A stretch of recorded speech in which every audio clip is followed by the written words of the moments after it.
اگر آپ لاہور سے کراچی جانا چاہتے ہیں تو پہلے آپ کو لاہور کو چھوڑنا ہوگا، اس کے بعد ہی آپ کراچی شہر میں موجود ہو سکتے ہیں۔ جو آدمی اللہ کا طالب ہو وہ بھی ایک قسم کا مسافر ہے۔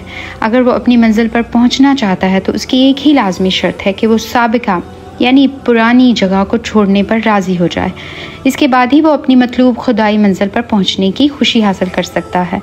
دنیا کا نظام اسی طرح بنا ہے۔ اگر آپ اچھا بزنس چاہتے ہیں تو اثاثہ لگانا پڑے گا، ہری بھری کھیت فصلیں چاہتے ہو تو اپنے بیج کے ذخیرے کو مٹی میں ملانا پڑے گا۔ یہاں لینے کے لیے دینا پڑتا ہے، کھونے میں ہی پانے کا راز چھپا ہوا ہے۔ اگر آپ پلاننگ کر کے اپنی کسی فیوچر کے فائدے کو حاصل کرنا چاہتے ہیں تو صبر اور انتظار کرنا پڑے گا۔ فوراً کچھ حاصل نہیں ہو سکتا۔ جو ذرہ نہ پھٹے وہ کبھی ایٹمی طاقت نہیں بنتا۔ جو دانہ خود کو فنا نہ کرے وہ کبھی درخت کی صورت اختیار نہیں کرتا۔ جو فرد اپنے ذاتی مفاد کو قربان نہ کرے وہ اجتماعی مفاد کا کریڈٹ کبھی حاصل نہیں کر پاتا۔ یہی معاملہ خدا کا ہے۔ کوئی بھی شخص خدا والا تبھی بنے گا جو وہ خدا کی خاطر اپنے آپ کو مٹا نہ دے۔ جو خود کو مٹانے کے لیے تیار نہ ہو وہ کبھی خدا والا نہیں بنتا۔ خدا کو پانے کے لیے اپنے آپ کو کھونا پڑتا ہے، اللہ کے سامنے سرنڈر کرنا پڑتا ہے، جھکانا پڑتا ہے۔ اسی ایک لفظ میں خدا کو پانے کا راز ہے۔